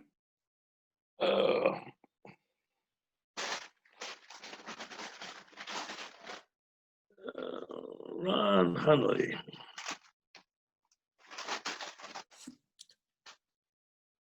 All right. Do we want to take up the answers, or do we need more time? Answers. Answers? All right. So one of the things I'm going to do is, as I'm taking up the answers, I've got a few bonus questions. And if you know the answers, just shout them out. And if you get them right, you get a point. First question. The 2 players inducted in the Baseball Hall of Fame wearing Astros caps. Biggio and Bagwell. Biggio and Bagwell's correct. And here's the first bonus question. There were 2 other players who were inducted with wearing caps of other teams who played at least 9 years for the Astros. Name the Nolan players. Ryan. Nolan Ryan's one. Nolan Ryan's one. I think Ira is the one I heard on that one. Yep. And who's the other one? It's not Joe Morgan, is it? It is Joe Morgan. Well done, Joe. All right, cool. All right. The Hall of Famer who was the Hall of So Famer those who are was 2 points or 3 points? Huh? Each one. Each one is 2 points or 3 points? I forgot already. For the bonus one, No. you get 1 and Joe gets 1. No, the regular answer. 2 points. 2 points. 2. Okay. Question number 2 for 1 point. The Hall of Famer who was an All-Star that in every year he played. Joe DiMaggio. Correct. Willie Mays. Willie Mays was not an All-Star in 1952. How about Williams? Ted Williams. Williams wasn't an Joe All-Star. DiMaggio. About Cal Ripken. What about Stan Musial? Yeah, what about Stan Musial? Dan Musial, I can't remember 24 what year it was. All-Stars. Huh? 1942. I think. Okay. What year did Williams miss, though? Well, he missed 52 and 53 because he was in Korea for most of the years. And there were a couple other years he missed as well, I think. He missed 2 in the 40s, but that shouldn't count. What was the answer? DiMaggio. Joe DiMaggio. Joe. Okay. Which member, for 1 point, which member of the 500 home run club hit his 500th home run as an Astro? Eddie Matthews. Eddie Matthews is correct. And the bonus question, what Hall of Famer gave up the home run? Robin Robert. Nope. No, he pitched for us. No, he never played for the Astros. Spahn? You got the leg kick right. Marshall? Baruchel's correct. Well done, Bob. Whoa, good job. Juan Baruchel's correct. My goodness, he was tough to hit. All right. Okay. The 3 Hall of Famers born in Baltimore, Maryland. Babe Ruth. Babe Ruth. Yep. Brooks Robinson? Nope. No. Willie Keeler? No, he wasn't born in Baltimore. Al Kaline. Al Kaline's correct. Wow. Third one. John McGraw. Who? Is that McGraw? No, McGraw was born in New York State. Wee Willie Keeler. Nope, he was born in New York City. Hit him, but Nobody knows. Oh. It was John Sherholtz. Oh, really? John Sherholtz. Yeah. All right, bonus question. 2 points. Those are 2 points apiece. They're 1 point apiece. But I've got a bonus question. 2 points up for grabs. What 2 members of the 1994 Baltimore Orioles, Hall of Famers, both, were born in Maryland? Al Rifkin. He's one. Eddie Murray? Nope. Mike Cuellar. Nope. 1994. Mike Messina. No, he was born in Pennsylvania. Good guess. Eddie Murray. Nope. He played the better part of his career with the Chicago White Sox. Harold Baines. Harold Baines is correct. Well done, Scott. Scott gets a point. Bob gets a point. Now name all the Hall of Famers who are women. Manley. Manley's correct. I guess she wasn't as manly as the other Hall of Famers. Who? Who? Effa Manley. What did she do? What Hall of Famer, bonus question, 1 point. What Hall of Famer was married to Effa Manley? What a year. Effa Manley? Yeah. What did she do, Effa Manley? She owned the Newark Eagles of the Negro League. Oh, I was going to say Joan Payson, who revived baseball in New York. Just gonna guess, Josh Gibson. No. Rube Foster? Rube Foster. Just guess the last name. You'll get it right. Tom Manley. All right. All right. It was Abe Manley. Was his name? Oh, But since Mike guessed the right last name, we're going to give Mike the point. Yeah, Mr. Manley. Mr. Manley. That would do it. Okay. Huh? Okay. I think Mike is not. Three Hall of Famers who are Canadian citizens. Larry Walker. Larry Yes. Walker. Jenkins. Yes. Fergie Jenkins. Yep. And the hard one. Pat Gillick. Well done, Tal Smith. Oh, here's the GM card. Who was the That's last one? Oh. Pat Gillick. He was born in Chico, California, but as general manager of the Blue Jays, he naturalized and became a dual U.S.-Canadian citizen. Don't you have to be a GM to know that answer? Doesn't Tal get I'm disqualified? not a GM, and I know that answer. Tal is. You made up the test. That's not fair. What a jet. I want a recount. All right, next question, 10 points. The former Houston Buffs in the Hall of Fame. Dizzy Dean. He's one. Musial. Joe Medwick. Joe Medwick's another one. Billy Williams. Billy Williams. Billy Williams is correct. Stan the Man. Not Stan Musial. He never played for Houston. Chris Speaker. Chris Speaker is correct. Oh. Red Slaughter. Did someone say Red Schoendienst? Yes. That's incorrect. Yes, that's what I said. That's incorrect. Oh. I said Enos Slaughter. Enos Slaughter's correct. Good job. Oh my God. Where did he play for the Bucks? Who haven't we guessed? All right, it was Jim Bottomley, Willard Brown, Dizzy Dean, Chick Hafey. Who? Chick Hafey, Joe Medwick, Ron Santo, Enos Slaughter, Tris Speaker, Earl Weaver, and Billy Williams. Bonus question, 2 points. Willard Brown was one of 3 African-American rookies in 1947 who is now in the Hall of Fame. Name the other 2. Jackie Larry Robinson. Doby and Jackie Robinson. Larry Doby. Larry Doby. Larry Doby and Jackie Robinson. All right, anybody who, I couldn't see who guessed them, but anybody who guessed either of them gets the points. 2 points for everyone who guessed. Okay. Because I can't see. The 4 Hall of Famers who managed the playoffs in 1973. Yogi Berra. Yogi Berra is correct. New York Mets. Sparky Anderson? Sparky Anderson's correct. Cincinnati Reds. Walter Alston. Alston. Walter Alston's incorrect. Dick Williams? Dick Williams is correct. Oakland A's. Earl Weaver? Earl Weaver's correct. No. No player was repeated, but that doesn't mean I didn't repeat a manager. The 5 players in the 1984 NLCS who were in the Hall of Fame, Padres and Cubs. Steve Garvey. Steve Garvey is correct. Tony Gwynn. Sandberg and Gwynn are correct. Ryan Sandberg. Billy Williams. Dave Winfield. Nope, not Dave Winfield. Ryan Sandberg. Yes. Lee Smith. What about Lee Andre Smith, Dawkins? well done. Andre Dawkins. Nope. We're missing 2 pitchers. 1 on each team. Who have we named? That's Oh, correct. Sutcliffe. Goose Gossage is correct.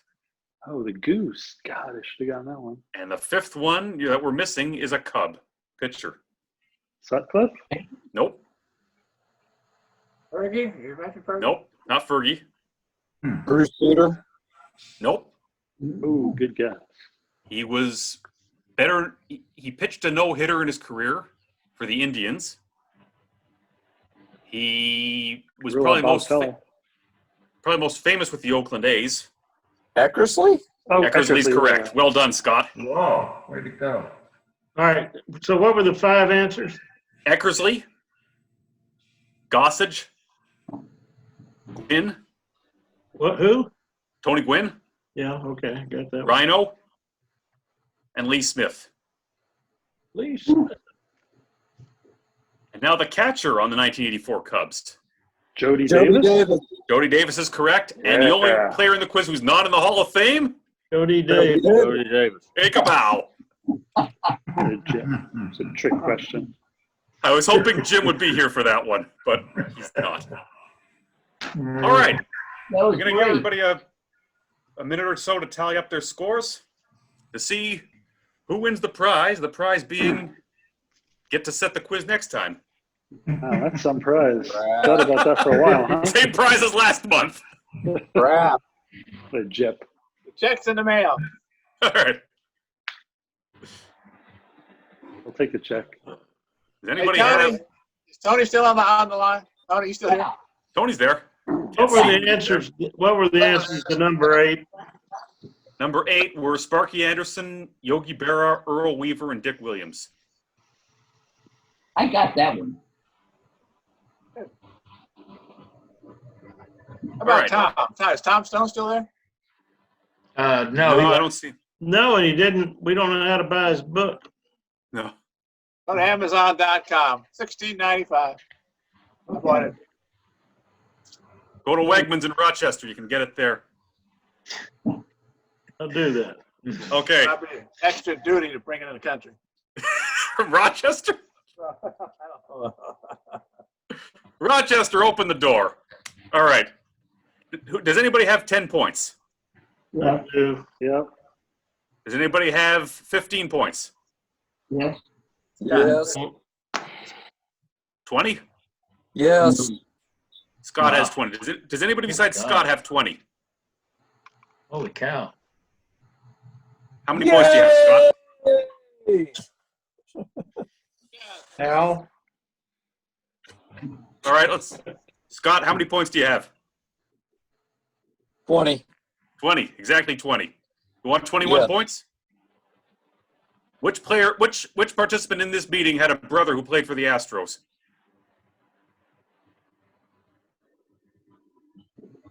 I had a cousin. Oh, it was your cousin. I thought it was your Phil. I thought it was your brother. That's right. Yeah. All right, Scott, you're the winner. Congratulations. Well done. Okay. Thank you, Max. Well, that was fun. That was nice. Thank you, Bob. Thanks for having me. Okay, guys. I think we had a pretty fun meeting and a lot of entertainment, a lot of good knowledge. Next meeting will be on September 21st.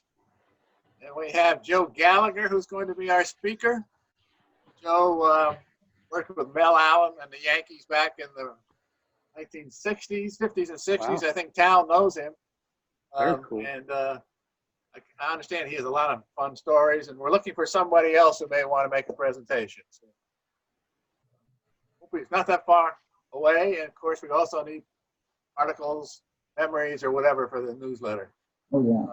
Maxwell, can you email Bob a copy of your quiz? I did email Bob a copy of my quiz. Okay. And you didn't win? I shouldn't have said that, should I?